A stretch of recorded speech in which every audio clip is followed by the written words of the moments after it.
Hidup TV mempersembahkan Oase Rohani Katolik yang dibawakan oleh para imam Keuskupan Agung Jakarta. Selamat menyaksikan. Sahabat Oase Rohani Katolik, apa kabar? Kita berjumpa kembali hari ini dalam siaran Oase Rohani Katolik. Dan hari ini kita ditemani oleh Pastor Yohanes Budi Raharjo SDB. Dan saya Benedict Barita akan menemani Anda sampai di penghujung acara nanti. Sekarang marilah kita menyapa salam damai kepada Pastor Budi yang sudah hadir di studio untuk Anda semua. Apa kabar Pastor Budi?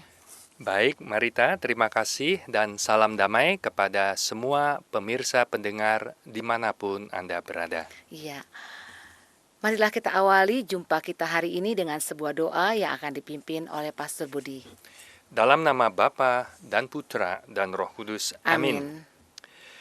Allah Bapa yang Maha Pengasih dan Penyayang, tak henti-hentinya Engkau berbicara kepada kami melalui nabi-nabi-Mu sepanjang zaman. Tetapi pada diri Yesus dari Nazaret, Kau berikan sabda-Mu sepenuhnya kepada kami. Ia telah melepaskan kami dari perbudakan, ketakutan dan kesalahan. Maka kami mohon, buatlah kami siap sedia menerima Dia dan mendengarkan pesannya dengan penuh perhatian. Demi Kristus Tuhan dan pengantara kami. Amin. Pendengar yang terkasih, untuk antifon pembuka kita hari ini adalah selamatkanlah kami ya Tuhan Allah kami, dan kumpulkanlah kami dari antara bangsa-bangsa, supaya kami bersyukur kepada nama-Mu yang kudus, dan bermegah-megah dalam puji-pujian kepadamu. Bacaan hari ini diambil dari kitab Ulangan bab 18 ayat 15 sampai 20. Sekali peristiwa, berkatalah Musa kepada bangsanya, seorang nabi sama seperti aku akan dibangkitkan bagimu oleh Tuhan Allahmu dari tengah-tengahmu, dari antara saudara-saudaramu. Dialah yang harus kamu dengarkan. Di Gunung Horeb dulu, pada hari perkumpulan, kamu minta kepada Tuhan Allahmu dengan berkata, aku tidak mau lagi mendengar suara Tuhan Allahku, dan tidak mau lagi melihat api yang besar ini, supaya aku jangan mati. Lalu berkatalah Tuhan kepadaku, apa yang dikatakan mereka itu baik. Aku akan membangkitkan bagi mereka seorang nabi, seperti engkau dari antara saudara-saudara mereka sendiri. Aku akan menaruh firman-Ku dalam mulutnya, dan ia akan mengatakan kepada mereka segala yang kuperintahkan kepadanya. Orang yang tidak mendengarkan firman-Ku yang akan diucapkan oleh nabi itu demi nama-Ku, daripadanya akan kutuntut pertanggungjawaban. Tetapi seorang nabi yang berani mengucapkan demi nama-Ku perkataan yang tidak kuperintahkan, atau yang berkata demi Allah lain, nabi seperti itu harus mati. Demikianlah sabda Tuhan. Syukur kepada Allah. Marilah kita tanggapi sabda Tuhan dengan Mazmur tanggapan. Singkirkanlah penghalang sabdamu, cairkanlah hatiku yang beku, dan bimbinglah kami di jalanmu.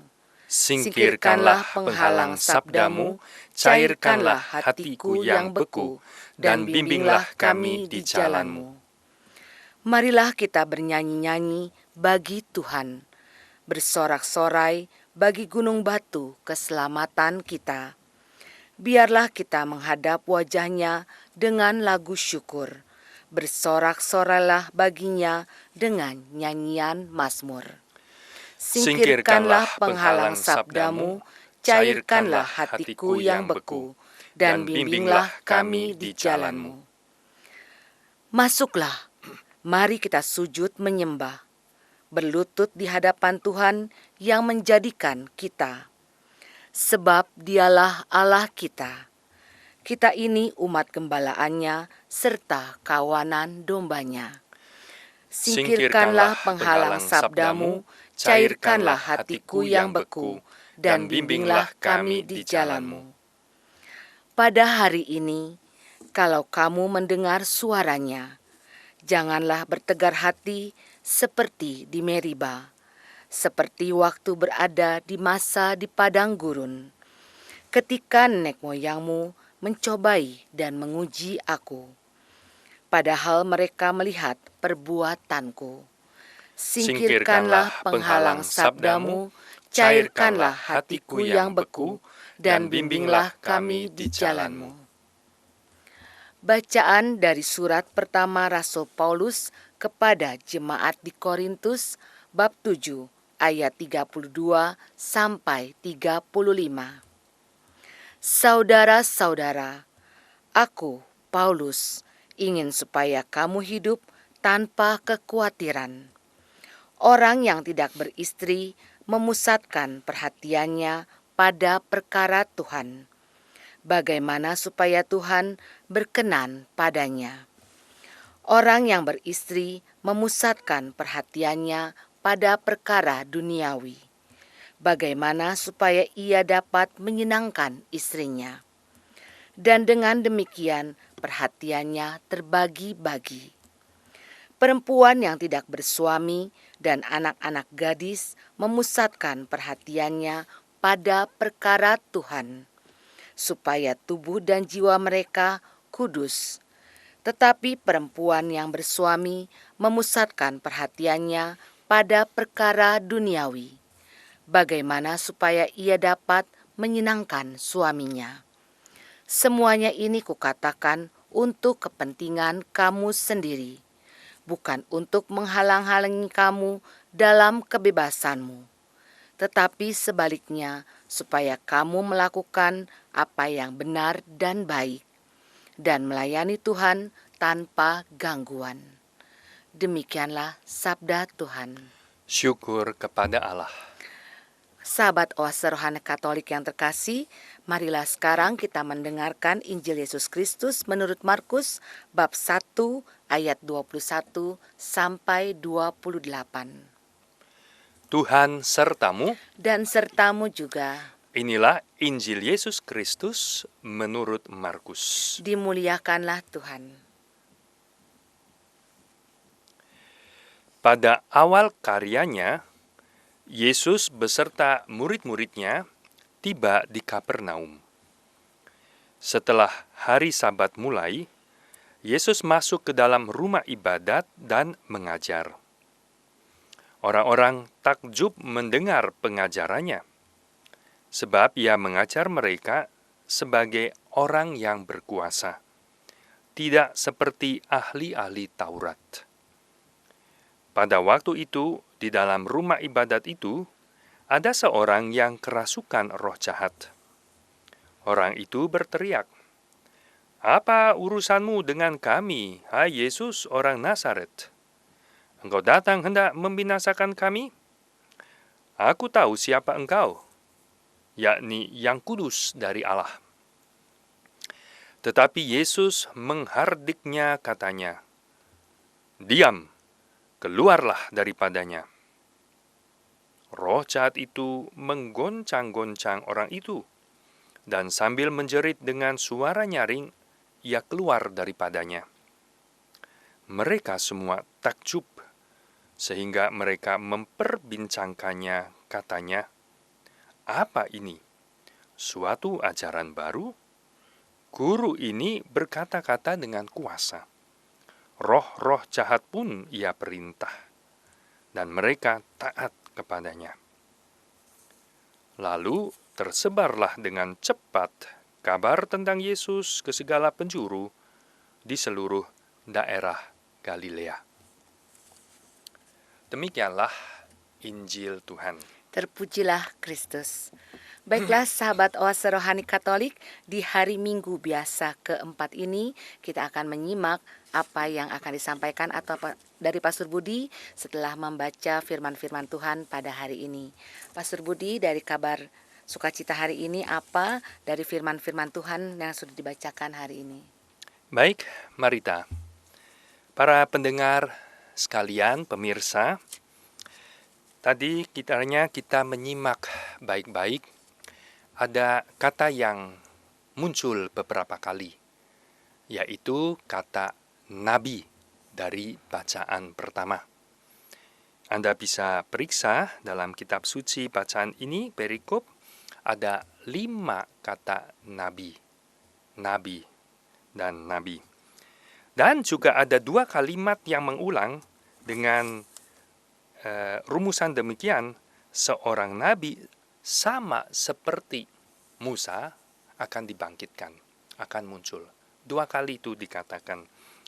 Maka kita bisa mengerti dalam perikop ini, terutama bicara tentang nabi yang akan datang.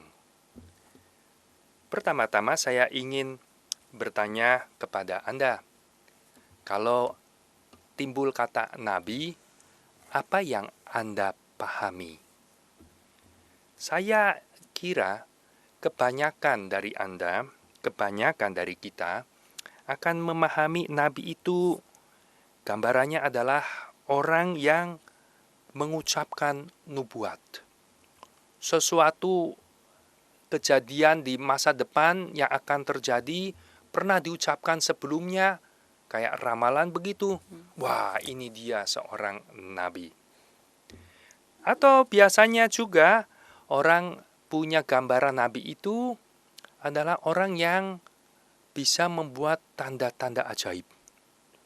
Apakah itu kesembuhan, apa yang disebut mukjizat, ya? Nah, itulah dia seorang nabi. Sebetulnya bukan itu yang esensinya seorang nabi, seperti yang dikatakan di dalam perikop ini. Nabi itu adalah orang yang meneruskan pesan Tuhan kepada umatnya. Itu yang penting. Biarpun gak ada tanda-tanda, biarpun tidak ngomongin hal-hal yang akan terjadi, ya, justru itu yang seorang nabi. Jadi seorang peramal yang katanya bisa punya kemampuan meramal ini itu tidak berarti nabi, karena dia belum tentu menyampaikan pesan Tuhan. Ya. Dan itulah yang tadi dikatakan di dalam perikop ini. Dan ada yang menarik bahwa di sini kenapa dalam kitab Kejadian dan Ulangan dicatat bahwa Musa itu menjadi nabi. Ya, dia menjadi penerus firman Tuhan kepada umatnya. Karena dikisahkan bahwa umat Allah itu yang sudah dibebaskan oleh Musa dari Mesir mau ke tanah terjanji dan berhenti di Gunung Horeb atau Gunung Sinai, lalu mereka melihat, menyaksikan penampakan Tuhan dalam dikatakan tanda-tanda yang dahsyat, ada guruh, ada kilat menyambar-nyambar, ya, dan suara yang kencang begitu, dan mereka merasa ketakutan. Dan buat orang Yahudi, mereka itu punya keyakinan atau pemahaman, nggak ada orang yang melihat Allah itu atau mendengarnya langsung, ya, dan tetap hidup. Tidak tahan, pasti akan mati. Kita bisa lihat itu di dalam kitab Ulangan yang sama, tetapi bab 5 ayat 24. Ya, dan saya kutip di sini, orang Israel perikopnya judulnya takut menghadapi kedatangan Tuhan. Dan mereka berkata, sesungguhnya Tuhan Allah kita telah memperlihatkan kepada kita kemuliaan dan kebesarannya. Dan suaranya telah kita dengar dari tengah-tengah api. Pada hari ini telah kami lihat bahwa Allah berbicara dengan manusia dan manusia itu tetap hidup. Tapi sekarang mengapa kami harus mati? Sebab api yang besar ini akan menghanguskan kami. apabila kami lebih lama lagi mendengarkan suara Tuhan Allah kita, kami akan mati. Sebab makhluk manakah yang telah mendengar suara dari Allah yang hidup, yang berbicara di tengah-tengah api seperti kami dan tetap hidup? Maka kata umat itu kepada Musa, mendekatlah engkau dan dengarkanlah segala yang difirmankan Tuhan Allah kita. Dan engkaulah yang mengatakannya kepada kami, segala yang difirmankan kepadamu oleh Tuhan. Dan di situ Musa diminta jadi nabi. Kamu yang pergi ke sana mendengarkan firman Tuhan, habis itu sampaikan, teruskan kepada kami. Ya. Maka kami akan mendengar dan melakukannya. Dan karena itu, kepercayaan itu ya, dalam paham umat Israel tidak bisa melihat langsung Yahweh, mendengarnya langsung dan tetap hidup. Mereka minta Musa saja yang memang dikaruniai khusus, mendapat karunia khusus bisa berhadapan muka dengan Allah Israel dan tetap hidup, supaya ia yang mendengarkan lalu meneruskannya.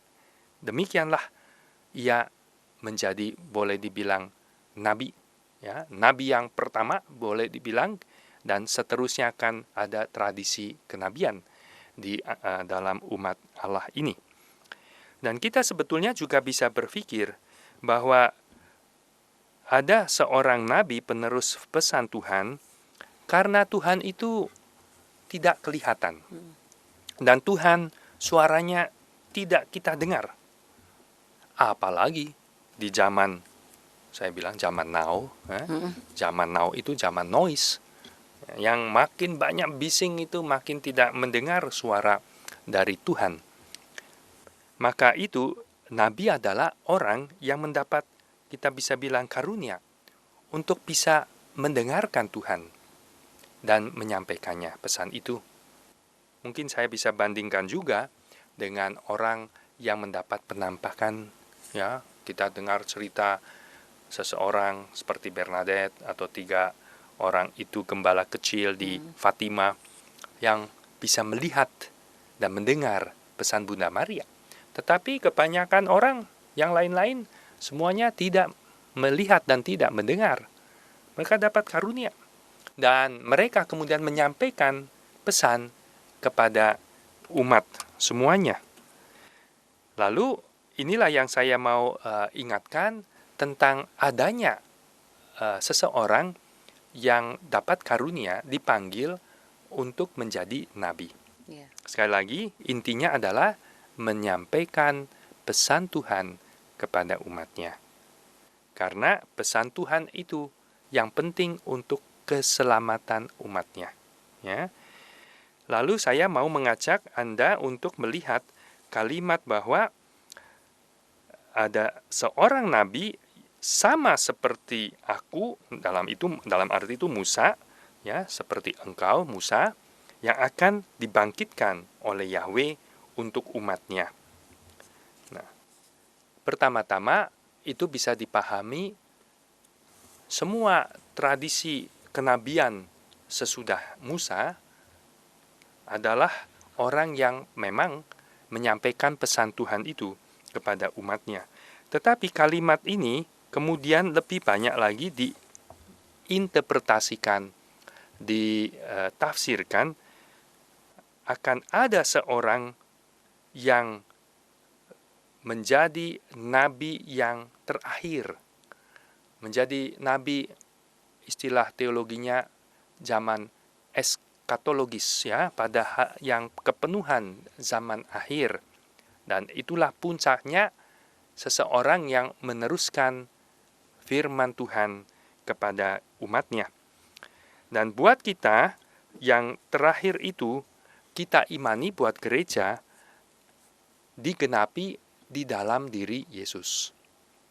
Kita lihat misalnya dari Injil menurut Yohanes bab 1. Ya.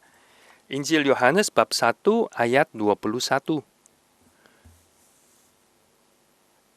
Lalu mereka bertanya kepadanya, kepada Yohanes Pembaptis, "Kalau begitu, siapakah engkau, Elia?" Dan ia menjawab, bukan. Engkaukah nabi yang akan datang? Dan ia menjawab, bukan. Ya, perhatikan kalimat itu. Engkaukah nabi yang akan datang? Dan itu mengacu kepada perikop dari Ulangan yang bacaan pertama tadi kita dengarkan. Ya, seorang nabi akan dibangkitkan, nabi yang akan datang. Jadi umat Israel pada waktu Yohanes Pembaptis tampil juga penuh dengan pengharapan, ekspektansi ada seorang nabi yang akan datang itu yang menjadi pemenuhan apa yang dinubuatkan di dalam kitab Ulangan. Lalu buat gereja perdana melihatnya Yesus sebagai pemenuhan dari nubuat itu, kita bisa lihat dalam Injil menurut Yohanes bab 6 ayat 14. Ketika orang-orang itu melihat mukjizat yang telah diadakannya, yaitu diadakan oleh Yesus, mereka berkata, "Dia ini adalah benar-benar nabi yang akan datang ke dalam dunia." Ya, lagi-lagi rumusan itu, nabi yang akan datang.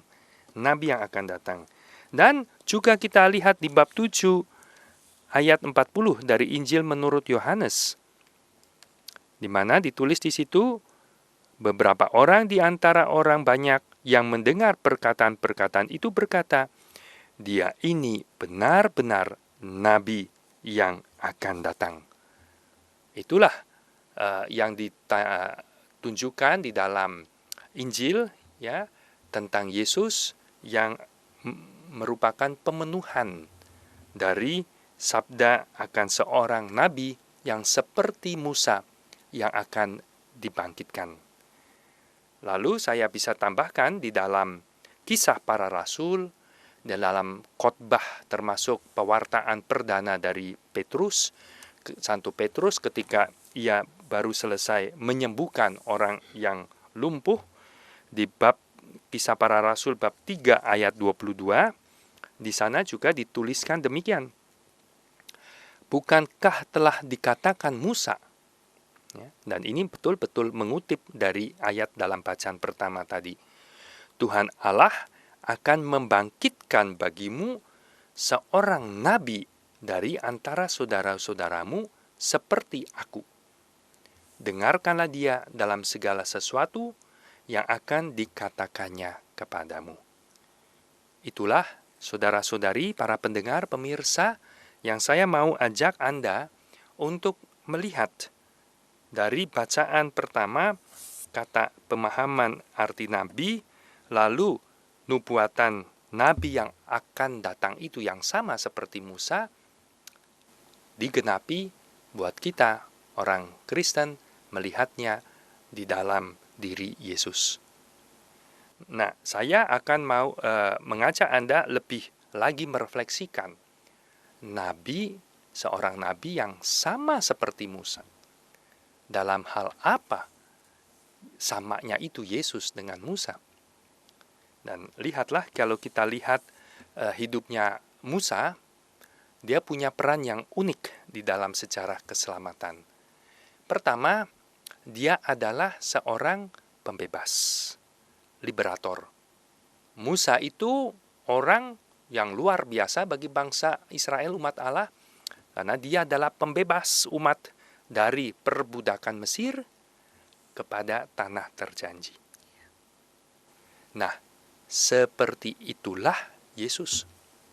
Yesus adalah seorang liberator, pembebas, tetapi dalam arti eskatologis, dalam arti kepenuhannya. Dan ia membebaskan kita dari perbudakan dosa kepada kemerdekaan anak-anak Allah, kepada tanah terjanji, yaitu kerajaan Allah. Seperti itulah yang kita punya di dalam diri Yesus.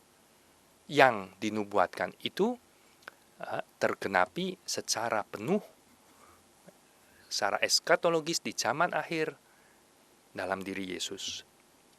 Kedua, kalau kita perhatikan Musa, ada yang unik, yang khusus Musa. Apa itu? Musa itu, seperti yang terjadi di Gunung Horeb itu, Dia adalah orang yang pemberi hukum, menerima 10 perintah Allah dan memberikan itu kepada umat Allah sebagai pedoman hidup. Nah, Musa itu the lawgiver, ya, pemberi hukum. Yesus, bukankah dia penggenapan itu seperti Musa? Karena dia memberikan hukum. Dan kalau Anda perhatikan di Injil menurut Matius bab 5, dan di situ dikatakan Yesus mendaki ke bukit, lalu duduk, dan dia membuka mulutnya. Dan itu adalah posisi yang hikmat sebagai seorang guru yang mau mengajar. Dan ia mulai memberikan hukumnya. Dan hukumnya ia mulai dengan mengatakan, berbahagialah orang yang miskin di hadapan Allah, sebab bagi merekalah kerajaan Allah. Dan seterusnya, 8 sabda bahagia. Dan terus-terusnya khotbah di bukit itu, di mana Yesus bicara, kamu dulu sudah pernah mendengar, mata ganti mata, gigi ganti gigi. Tetapi aku berkata kepadamu, ya, kasihlah musuhmu, perbuat baik orang yang menganiaya kamu, dan seterusnya.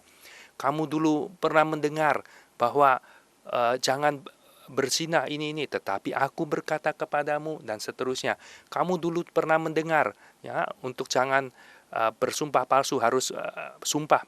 Tapi aku mengatakan tidak perlu sumpah, ya, katakan ya, tidak, dan seterusnya. Dan di situ Yesus mengubah hukum kepada kepenuhannya, kesempurnaannya. Tidak lagi dalam 10 perintah Allah yang membatasi harus ini dan jangan itu. Kan kebanyakan jangan, ya. 10 perintah Allah itu, dari 10 itu 6 itu jangan, ya. Lebih dari 6, ya. Karena termasuk berarti 7, karena yang 3 perintah pertama itu kan jangan membuat berhala, itu kan jangan, ya. Yang lain juga jangan membunuh, jangan mencuri, jangan berdusta, semua itu. Tapi dalam hukum yang Yesus berikan, berbahagialah orang yang lemah lembut, orang yang rendah hati, ya, orang yang membawa damai. Itu tidak ada batasnya. Kemurahan kita dan kelemah lembutan kita, ya, dan cinta kasih kita. Seperti kata satu orang kudus, ingat saya Santo Bernardus yang mengatakan, the limit of love is to love without limit. Ya, the measure of love is to love without measure. Ya, ukuran cinta, ukuran kasih adalah untuk mengasihi tanpa ukuran, tanpa batas. Ya, dan ini yang kedua yang mirip dengan Musa. Yesus adalah pemberi hukum, dan hukumnya adalah hukum kasih. Kesempurnaan. Dan yang ketiga, mungkin agak sulit ditebak, tetapi ini saya juga waktu membaca tulisan yang bagus dari Paus Benediktus ke-16, ya, dalam bukunya yang bagus sekali, yang Yesus dari Nazaret.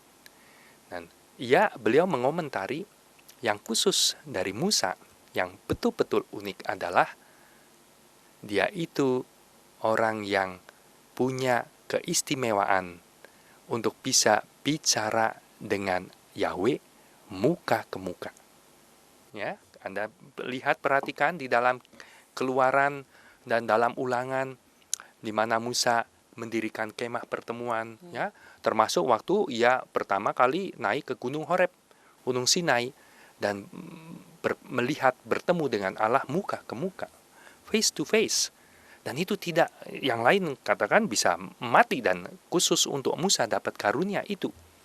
Dan ketika membuat kemah pertemuan, Allah datang di situ dikatakan, dan Musa masuk, dan dikatakan oleh Yahweh hanya kepada Musa, aku bicara seperti seorang teman, dari muka ke muka, tidak ada yang lain. Dan itu sangat religius dan mendalam, hanya ada pada Musa. Dan lihatlah, di dalam Yesus seperti Musa, dan lagi-lagi melampaui itu. Kenapa? Karena Yesus itu buat kita imani adalah Allah Putra yang menjadi manusia. Ya. Dan ia sebagai putra bicara muka ke muka dengan Bapanya, face to face dalam keabadian, sebelum ada penciptaan, ya, di dalam intimasi yang kasih yang sempurna, ya. Dan seperti itulah kita memahami Yesus itulah yang memenuhi nubuat apa yang dikatakan, seorang nabi yang seperti kamu Musa akan kubangkitkan, akan muncul. Dan ternyata selalu pemenuhan dari Tuhan melampaui pemahaman ekspektasi kita. Seperti Musa betul, bahkan jauh lebih besar. Seorang pembebas, seorang pemberi hukum, dan orang yang dalam intimasi yang begitu rupa bicara muka ke muka kepada Allah. Dan itu dalam diri Yesus. Maka kabar sukacitanya di sini adalah kita ini sudah hidup di dalam zaman kepenuhan. Kita ini yang sudah bisa mendengarkan dari Yesus kepenuhan pesan yang perlu kita ketahui dari Allah. Seperti di dalam surat kepada umat di Ibrani, ya.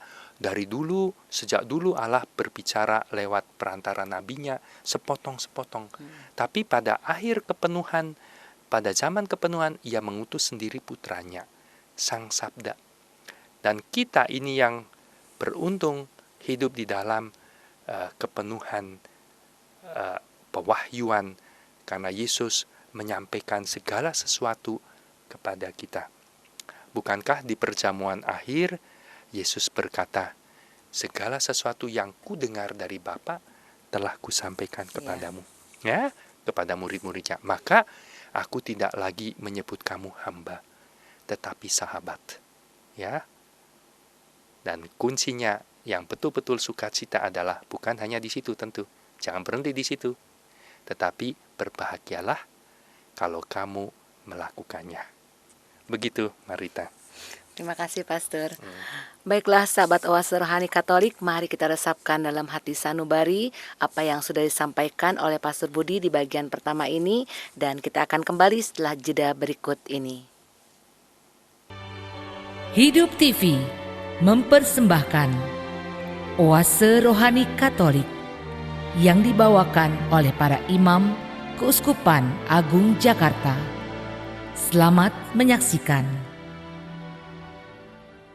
Sahabat Oase Rohani Katolik yang terkasih, Anda masih menyimak siaran Oase Rohani Katolik. Hari ini hari Minggu biasa keempat. Masih bersama kita Pastor Yohanes Budi Raharjo SDB, dan saya Bernadette Marita akan menemani Anda sampai di penghujung acara nanti. Sebelumnya saya informasikan kepada Anda yang ingin bertanya ataupun mengajukan usul atau saran, Anda dapat kirim ke nomor handphone kami 0822 1036 1555, 0822 1036 1555. Baiklah sahabat Oase Rohani Katolik, kita kembali bersama Pastor Budi untuk menyimak bagian kedua ini. Kabar sukacita apa yang akan disampaikan oleh Pastor Budi? Baik, Marita, para pemirsa pendengar, tentu saya melanjutkan dari bahasan di bagian pertama tadi, di mana nubuat itu, pesan itu akan ada nabi yang akan datang, yang seperti Musa. Dan sampailah kita sekarang dalam bacaan Injil, Yesus yang mulai berkarya. Sang Sabda yang menjadi manusia dan mulai berkarya. Kalau Anda lihat di dalam Injil menurut Markus, ingat sekarang kita tahun B, Injil biasanya diambil dari tulisan Markus. Anda akan lihat konteks dari perikop ini adalah bagian awal dari karya Yesus. Ketika Yesus tampil di muka umum, mulai pelayanan publiknya, pertama-tama yang Yesus lakukan adalah merekrut murid-murid untuk jadi pengikut dia, untuk dia bina menjadi tim menjalankan perutusannya. Dan kita di situ ada perikop mulai ayat 16 bab 1 sampai 20 tentang panggilan murid-murid yang pertama. Dan ketika Yesus sudah memperoleh murid-murid yang pertama, lalu menurut Markus, mulai Yesus melakukan karyanya yang pertama, yang awal, yaitu pewartaan sabda. Karena nabi tidak lain adalah, seperti tadi dikatakan, esensinya mewartakan pesan dari Allah kepada manusia. Karena pesan itu, firman itu adalah jalan kepada keselamatan. Ya. Dan Yesus masuk ke sinagoga. Di mana itu tempatnya? Di Kapernaum. Dan Kapernaum menjadi kota yang penting untuk pelayanan Yesus di Galilea. Kalau diperhatikan baik-baik, sinagoga Kapernaum itu menjadi kayak base camp-nya, ya. Base camp, markas pusatnya. Yesus berkeliling di Galilea mulai dari Kapernaum dan kembali ke Kapernaum. Jadi Yesus pindah dari Nazaret ke Kapernaum. Dari kecil sampai dewasa dibesarkan di Nazaret. Dan setelah mau memulai pelayanan karyanya, ia boleh dibilang pindah ke Kapernaum. Anda kalau yang berziarah ke Kapernaum, masuk Kapernaum ada ditulis The City of Jesus, kotanya Yesus. Biasa kita mendengar istilah Yesus dari Nazaret. Tapi sebetulnya karyanya lebih di Kapernaum. Maka Kapernaum juga dibilang kotanya Yesus, the city of Jesus. Dan kenapa pilihannya ke Kapernaum? Mungkin ada beberapa hal yang menarik disimak, bahwa Kapernaum itu memang kota jalur karavan, jadi jalur perdagangan ke berbagai tempat. Maka strategis untuk pewartaan. Semua orang lalu lalang lewat Kapernaum. Dari utara ke selatan, selatan ke utara, timur ke barat, barat ke timur, ya, lewat situ. Dan disitulah. Jadi kita bisa pikirkan Yesus ambil posisi yang strategis untuk pewartaan supaya menyebar ke segala penjuru. Ya. Kapernaum juga di situ, kalau kita cermati, ada juga rumah cukai di mana Matius dipanggil. Bisa dipikirkan di situ juga markas militer, kata ada perwira datang minta hambanya disembuhkan. Jadi bisa kita bayangkan, dan di Kapernaum itu adalah pusat kehidupan di Galilea. Lalu tentang sinagoga ada sedikit catatan. Kita tahu bahwa umat Allah Israel hanya punya satu bait Allah, yaitu ada di Yerusalem. Tetapi untuk kehidupan umat tidak mungkin selalu ada di bait Allah semua-muanya. Nah, di situ ada sinagoga di banyak tempat. Dikatakan bahwa untuk setiap minimal 10 keluarga di satu domisili begitu, komunitas perlu didirikan sinagoga. Bedanya apa antara sinagoga dengan bait Allah? Kalau bait Allah, di sana kita tahu tempat dilaksanakan mempersembahkan kurban. Kurban bakaran, kurban ini, ya, hewan apa yang dikorbankan untuk penghapus dosa dan sebagainya. Dan di bait Allah itu banyak kegiatan ritual, penyembahan, worship. Sedang di sinagoga lebih banyak kegiatannya berhubungan dengan firman, yaitu sabda Tuhan dibacakan, sabda Tuhan dikomentari, dan doa-doa dipanjatkan. Jadi lebih, kalau kita lihat kayak perayaan misa kita, sinagoga lebih dalam ibadat sabda. Ya, firmannya kita lihat misa menarik sekali kalau kita bandingkan dengan bait Allah dan sinagoga. Dalam perayaan misa ada dua liturgi sabda. Kita doa panjatkan, ya, sabda Tuhan dibacakan, lalu ada mazmur, Injil, lalu homili, ya, sabda Tuhan dijelaskan, Lalu ada doa umat, ya, tentu syahadat juga, ya, ada doa umat dipanjatkan. Oke. Nah, selesai itu adalah liturgi Ekaristi. Ya, itu lebih menyangkut korban, persembahan, korban, ya, worship, penyembahan, ya. Menarik, maka di dalam misa itu kita bisa bilang ada dua liturgi, liturgi sabda dan liturgi Ekaristi. Ya, seperti dalam struktur dalam masyarakat umat Allah itu ada sinagoga dan ada bait Allah itu. Dan di dalam sinagoga ada pimpinan yang mengatur segala sesuatu apa yang dilaksanakan di dalam ibadat di dalam sinagoga itu. Ada yang disebut juga pelayan yang tugasnya adalah mengambil gulungan kitab dari tempatnya, dikeluarkan dan nanti dikembalikan lagi ke tempatnya. Yang membersihkan sinagoga, yang membunyikan trompet untuk memanggil umat untuk berhimpun, ya. Dan karena di sinagoga itu dikatakan tidak ada pengkhotbah atau guru yang tetap. Beda kan kalau di paroki kan ada pastor paroki. Pasti yang khotbah, yang ajar pastor parokinya, ya toh. Tapi kadang-kadang ada tamu, ya, ada mungkin pastor paroki berhalangan, ada diganti siapa, tapi biasanya kan ada yang tugas yang tetap. Nah, kalau di sinagoga dikatakan tidak ada yang pengkhotbahnya atau gurunya yang tetap untuk sinagoga ini. Dan di sini peranan dari pemimpin sinagoga untuk memilih di antara hadirin yang hadir itu, umat yang hadir, siapa yang dia pandang ini bisa untuk membacakan dan menyampaikan firman Tuhan. Dan disitulah kita mengerti Yesus suka masuk ke sinagoga.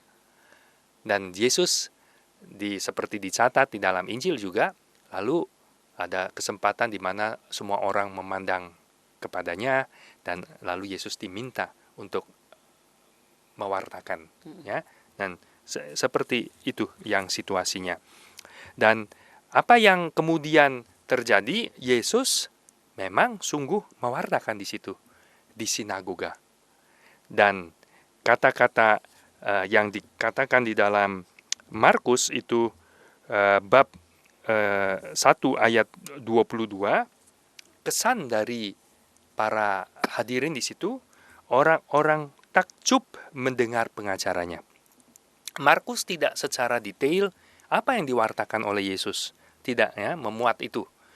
Karena singkat saja, Yesus masuk ke dalam rumah ibadat, sinagoga, dan mengajar. Ya. Lalu orang-orang takjub mendengar pengajarannya. Sebab ia mengajar mereka sebagai orang yang berkuasa, tidak seperti ahli-ahli Taurat. Beda sekali, terasa kesannya beda. Apa itu namanya? Auranya, ya, auranya beda. Ya. Dan sebetulnya apa yang dikatakan oleh Markus ayat 22 ini sama seperti di dalam Injil menurut Matius bab 7 ayat 29. Ya, saya bacakan nih bab 7 ayat 29, di situ ditulis persis mulai dari ayat 28. Dan setelah Yesus mengakhiri perkataannya ini, dan itu adalah khotbah Yesus di bukit yang panjang dari bab 5 sampai bab 7 yang dicatat oleh Matius. Ya. Setelah Yesus mengakhiri perkataan ini, takjublah orang banyak itu mendengar pengajarannya. Lihat, rumusannya sama. Lalu ayat 29, sebab ia mengajar mereka sebagai orang yang berkuasa, tidak seperti ahli-ahli Taurat mereka. Ya. Matius bab 7 ayat 28, 29, rumusan yang sama seperti dalam ayat Markus bab 1 ayat 22. Ya. Ringkasan, Yesus berkata-kata dengan kuasa. Sehingga reaksi dari umat itu takjub mendengar pengajarannya. Tetapi yang kuasa itu, yang kata-kata dengan penuh kuasa itu dikomentari oleh Markus, tidak hanya orang itu takjub, tapi dia memasukkan juga catatan kejadian di mana pada saat itu ada orang yang kerasukan setan. Dan luar biasa, setelah ngajarnya juga penuh kuasa, kata-kata yang diucapkan itu juga diam, keluarlah daripadanya, sesingkat itu. Tidak banyak kata-kata ritus pengusiran setan bla bla bla bla bla bla panjang ya, tapi dengan satu kalimat yang pendek, diam, keluarlah, tunduk. Roh-roh jahat itu pun tunduk kepada dia, dan di situ maka gemparlah, ya, dan gemparlah sesuatu yang baru, ya, bahasa gini, kekinian. Oh, ini ada sesuatu yang lain, dan dikomentari di situ, tersebarlah dengan cepat kabar tentang Yesus. Bayangkan kalau sekarang zaman medsos ya, menjadi trending topik. Semua dicari, itu hebat, ini sesuatu yang baru itu ya. Dan inilah yang saya ingin Anda ikut dalam satu perasaan ya, dalam satu gambaran imajinasi apa yang dilukiskan oleh Markus, satu yang menggetarkan hati. Apalagi kalau kita memahami seperti tadi yang saya sudah uraikan dari bacaan pertama, dia itulah nabi yang akan datang, yang seperti Musa. Bahkan realisasinya melebihi apa yang dinantikan, ya, karena dia bukan sekedar manusia seperti Musa, tapi Allah yang menjadi manusia. Maka dalam segala-gala aspek yang seperti Musa, tapi dalam kepenuhannya, ya, itu Marita yang kiranya bisa para pendengar, pemirsa juga menghayati dalam minggu biasa keempat ini. Bagian permulaan Markus kita juga bolehlah mohon rahmat merasakan getaran itu, ya, ketakjuban itu, dengan masuk di dalam konteks teks ini, merasakan hal yang menakjubkan. Tidak lain untuk apa sebetulnya? Bukan untuk kita, wah hebat, thumbs up gitu ya, like gitu ya. Pasti Tuhan tidak butuh itu. Berapa yang likes dan atau kalau dilihat dari medsos sekarang ukurannya, semua kesan itu adalah untuk menggerakkan hati kita. Inilah dia yang perlu kita dengarkan. Karena seperti tadi saya katakan, kabar sukacitanya tidak berhenti bahwa kita hidup di dalam zaman kepenuhan, sabda yang sudah pewahyuan kepenuhan dalam diri Yesus, dan kita mendengar, kita mudah bisa tahu dalam itu. Tetapi yang betul-betul menentukan kita berbahagia, kita beruntung, kita diberkati adalah kalau kita mendengarkan. Dan mendengarkan itu artinya taat. Dan taat itu artinya melaksanakan, ya, karena kita sudah mengetahui kepenuhannya. Seperti kata Yesus tadi saya kutip dalam perjamuan terakhir, dia tidak lagi menyebut kita lagi hamba, tapi sahabat, karena ia sudah memberitahukan semua yang didengar dari Bapa kepada kita. Maka kata Tuhan Yesus, berbahagialah kamu jika kamu melaksanakannya. Begitu Marita. Ya, luar biasa sekali ya Pastor ya. Pastor, apakah ada hubungannya dengan bacaan ini tadi dengan kebinekaan kita, Bhinneka Tunggal Ika? Ya, kalau kita mau hubungkan dengan kebinekaan, pesannya itu kan sebetulnya persatuan. Iya. Persatuan itu bisa kalau orang melihat satu sama lain sebagai saudara, untuk dikasihi. Dan pesan Tuhan kan kalau mau diringkas-ringkas adalah, kasihilah sesamamu seperti aku mengasihi kamu. Gitu. Iya. Dan kalau semua orang mengasihi seperti Yesus mengasihi kita, yang sampai berkorban, mengorbankan dirinya untuk kita, ya pastilah kita semua itu bersaudara. Kita semua itu bersatu. Sehingga perbedaan itu bukan menjadi sumber konflik. Perbedaan itu justru menjadi sumber kekayaan, kesemarakan. Karena Allah itu kan kaya, semarak. Ya. Maka tercermin di dalam ciptaannya yang begitu beraneka ragam. Dan keragaman itu membuat menurut saya itu kesemarakan. Ya. Contoh juga kalau saya bandingkan sederhana, semua hal-hal apapun spesies kita belajar di dalam itu kan IPA biologi ya. Ada banyak jenisnya. Pisang, ada banyak pisang raja, pisang susu, pisang Ambon, pisang hijau lumut, pisang apa ya kan? Nah, bayangkan, adakah yang mengeluh, kok banyak macam pisang? Kenapa tidak satu jenis pisang, ya kan? Justru itu kan kekayaan. Ini ada pisang susu, beda rasanya dengan pisang raja, beda dengan rasanya pisang gepeng, dan segala macam. Dan itu Semarang itu adalah kekayaan yang menggembirakan kita.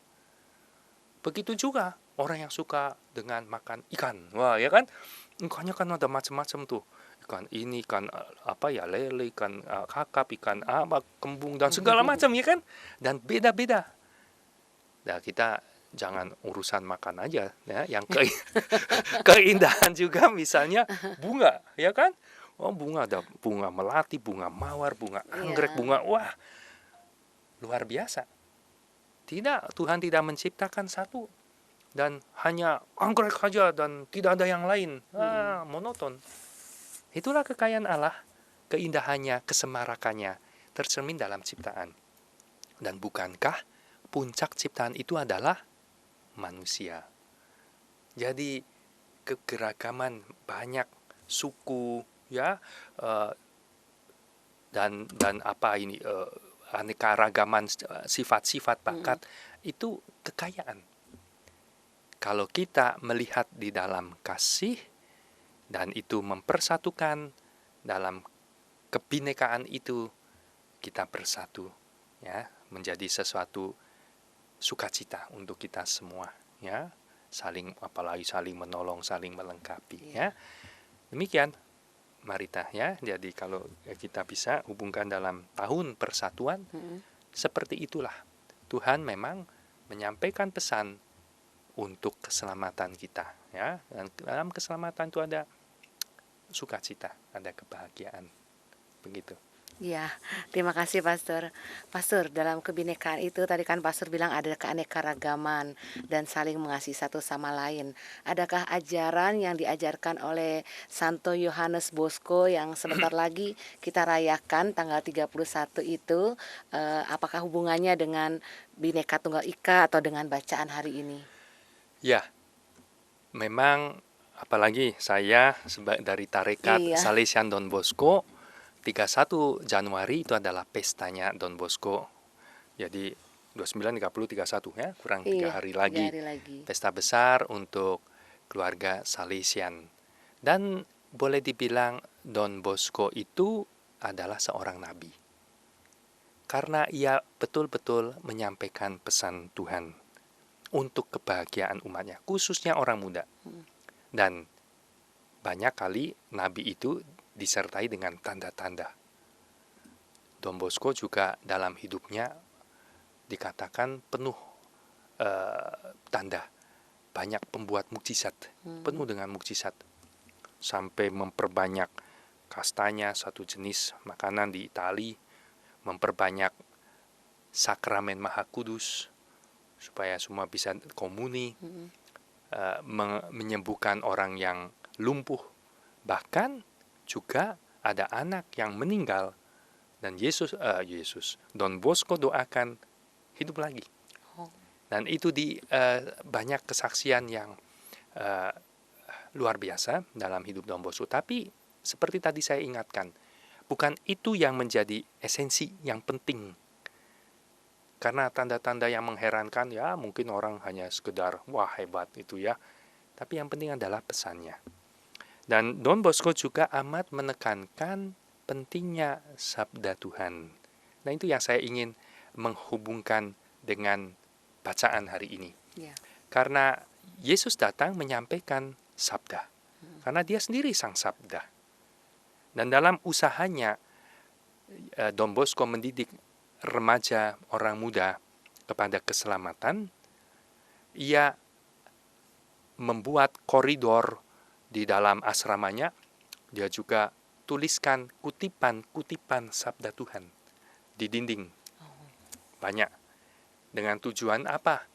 Don Bosco pikir sambil anak-anak berekreasi di koridor, apalagi di Italia, di Turin, kadang ada jatuh musim dingin, semua nggak bisa main di lapangan di luar, tapi di koridor. Sambil bermain, anak-anak senantiasa diingatkan akan sabda Tuhan, akan kebenaran. Jadi pentingnya sabda Tuhan itu untuk kita dengarkan dan lebih lagi kita laksanakan. Dan kalau kita laksanakan, dengarkan, laksanakan, pastilah kalau mau dihubungkan dengan persatuan itu akan ada persaudaraan.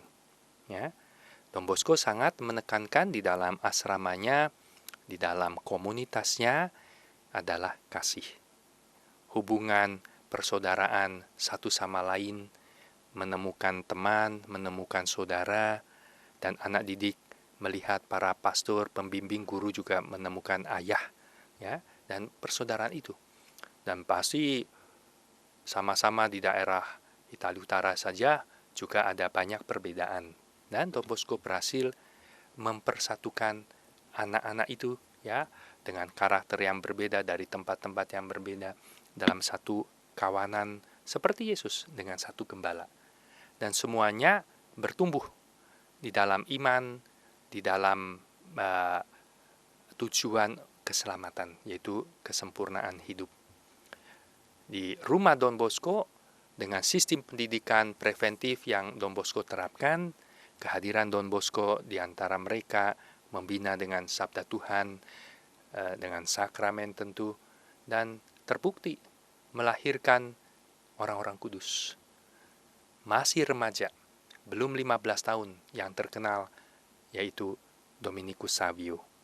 Santo Dominikus Savio menjadi teladan kekudusan yang bisa dicapai dalam usia remaja. Jadi kekudusan itu bukan urusan orang-orang tua, rahib, ya, di ujung mana, di puncak gunung yang bukit yang sepi, gitu, tidak. Semua, untuk semua, bahkan juga orang-orang muda. Ya. Jadi sekali lagi kalau menghubungkannya, pentingnya sabda. Dan itu sabda yang didengarkan, karena ia sudah menyampaikan kepada kita kepenuhan wahyu itu, dan melaksanakannya. Maka kalau itu terjadi, pasti dalam komunitas manapun ada persaudaraan, ada persatuan, ya, ada sukacita, kebahagiaan. Begitu, Marita. Ya, terima kasih Pastor, selamat mempersiapkan Hari Don Bosco. Yes. Sahabat Oase Rohani Katolik, kiranya cukup sekian jumpa kita di hari ini. Maka Pastor Yohanes Budi Raharjo STB dan saya Bernadette Marita undur pamit dari ruang dengar Anda. Terima kasih, salam damai, tetap semangat dan tersenyum. Kita akan tutup jumpa kita dengan doa penutup dan berkat Tuhan melalui Pastor Budi. Marilah kita berdoa. Ya Tuhan, terima kasih kami boleh mendapat sabda-Mu dalam kepenuhannya untuk keselamatan kami, untuk sukacita kebahagiaan kami. Semoga kami bisa terus makin terbuka, menyambut, mendengarkan sabda-Mu, dan terlebih mendapat kekuatan untuk melaksanakannya. Semuanya ini kami panjatkan kepadamu, Engkau yang hidup dan berkuasa, kini dan sepanjang masa. Amin. Tuhan sertamu. Dan sertamu juga. Dan semoga saudara sekalian diberkati oleh Allah yang Maha Kuasa, Bapa dan Putra dan Roh Kudus. Amin. Amin. Baiklah sahabat Oase Rohani Katolik, sampai jumpa lagi di acara Oase Rohani Katolik berikutnya. Kita Bhinneka, kita Indonesia. Demikianlah Oase Rohani Katolik yang dibawakan oleh para imam Keuskupan Agung Jakarta. Tuhan memberkati.